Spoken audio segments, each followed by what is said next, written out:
मैं पूजा के चुटकुले आप लोगों के लिए लाई हुई एक मज़ेदार चुटकुले। अगर आपको अच्छा लगे तो लाइक शेयर सब्सक्राइब जरूर कर दें। तो चलिए शुरू कर।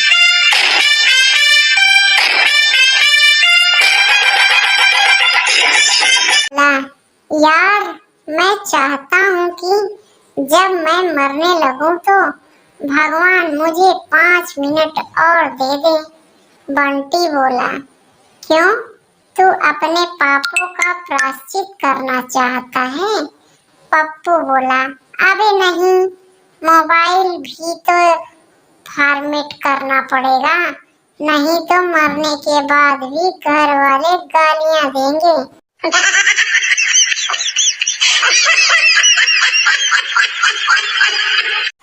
पड़ोसन, बहन नया हार तो बहुत अच्छा है, कितने का पड़ा है?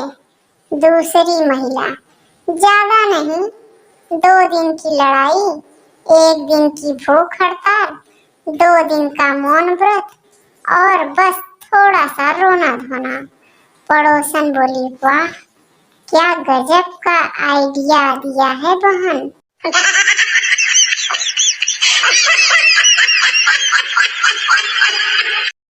भाया, यूं तो किसी से बात करने की मारी इच्छा ना करत, पर मेरी या भी इच्छा करे, मने कोई बोले कि प्लीज मेरे से बात कर लेनी, मैं पागल हो जाऊंगा।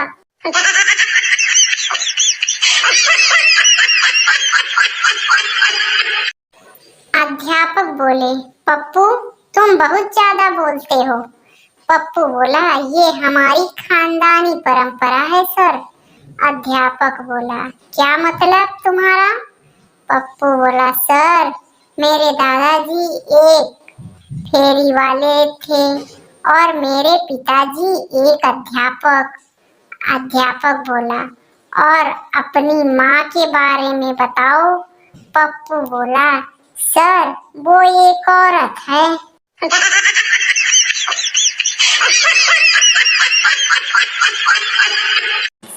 पति पत्नी में झगड़ा हो रहा था। पत्नी सुबकते हुए बोली, काश मैंने अपनी माँ की राय मानी होती और तुमसे शादी ना की होती। पति, क्या तुम्हारा मतलब तुम्हारी माँ ने तुम्हें मुझसे शादी न करने की राय दी थी? पत्नी बोली, और नहीं तो क्या। पति, हे भगवान, और मैं आज तक उस औरत को कितना गलत समझता था।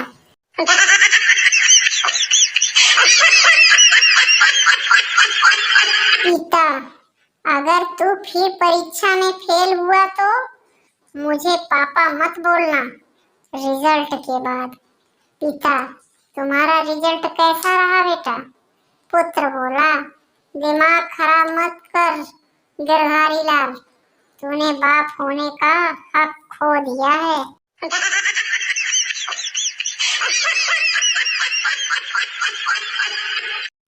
एक मारवाड़ी पिता अपनी बेटी के लिए लड़का देखने गया।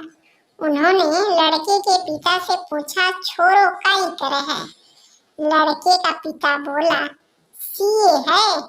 पिता ने फिर पूछा, छोरे की बहन काई करे है? लड़के का पिता बोला, वह भी सीए है।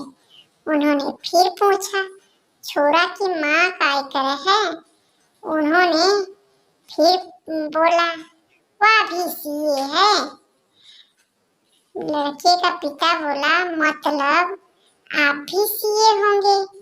लड़के का पिता बोला, ना ना, मैं तो घाघरा ब्लाउज कटिंग करूँ हूँ, ये सब लोग सीए हैं।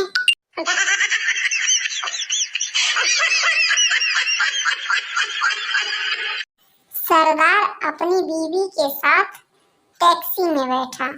ड्राइवर ने आईना सेट किया। ये देखते ही सरदार गुस्से में बोला, ओए, तू मेरी बीवी को देखता है? तू पीछे बैठ टैक्सी में, मैं टैक्सी चलाऊंगा।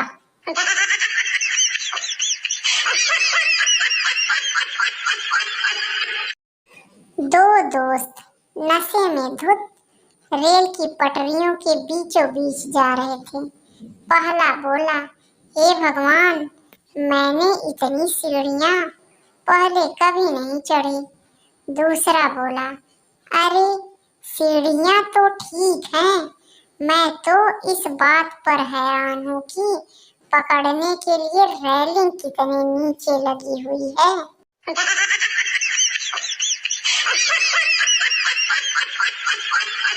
एक लड़की से बोला, आपका नाम क्या है?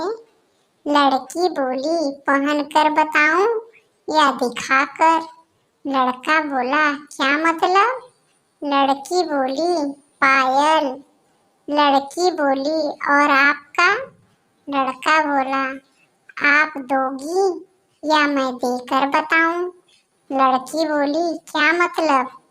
लड़का, पप्पी।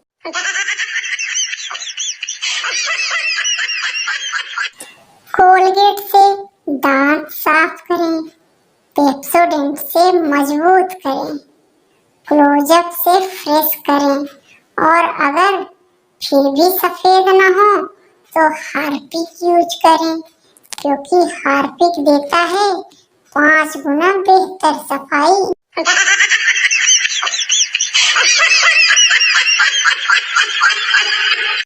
नए नए डॉक्टर ने अपने जीवन का पहला ऑपरेशन किया। ऑपरेशन के थोड़ी देर बाद ही मरीज मर गया। डॉक्टर ने दीवार पर टंगी भगवान की तस्वीर की ओर हाथ जोड़कर सिर झुकाते हुए पूरी श्रद्धा से कहा, हे प्रभु, मेरी ओर से यह पहली भेंट स्वीकार कीजिए।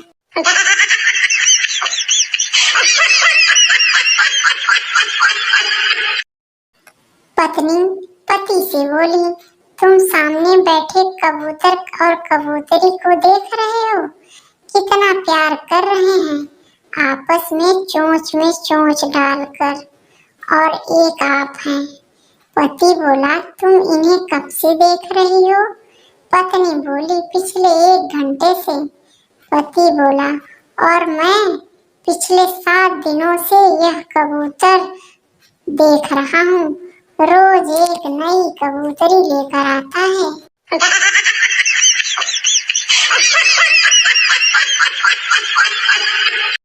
दादी माँ सोच में डूबी थी, क्योंकि दूसरी संतान भी पोती ही हुई थी। पड़ोसन ने समझाया, क्या फर्क पड़ता है कि लड़की हो या लड़का? दादी माँ ने ठंडी सांस ली और बोली, वो बात नहीं है, मैं भी जानती हूँ कि बेटियाँ लक्ष्मी होती हैं, लेकिन मुझे दुख सिर्फ इतना है कि अगर मेरी बहू को बहू नहीं मिली तो उसे सास बनने का दर्द कम महसूस होगा।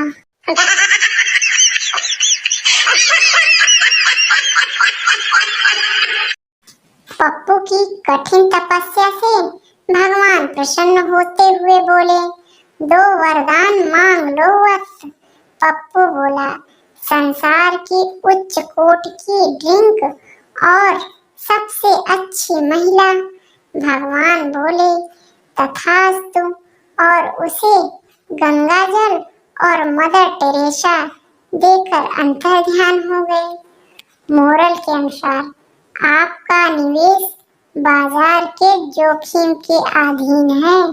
निवेश करने से पहले कृपया दस्तावेजों को ध्यान से पढ़ लें।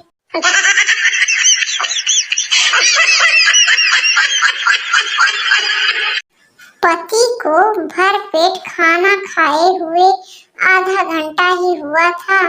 उधर पत्नी रामायण में राम रावण का अंतिम युद्ध देख रही थी।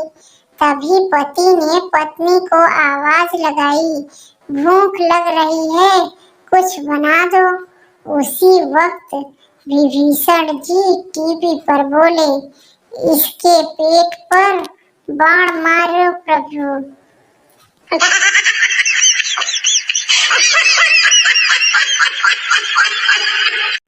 पत्रकार पंडित जी बताइए विवाह कैसा रहा?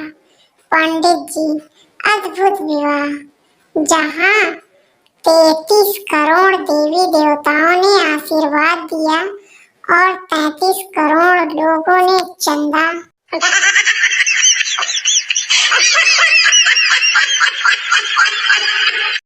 मोदी जी पतियों का दर्द अच्छी तरह से समझते हैं, तभी तो साल 2 साल में एक बार पत्नियों द्वारा संग्रह किया हुआ धन वापस दिला ही देते हैं।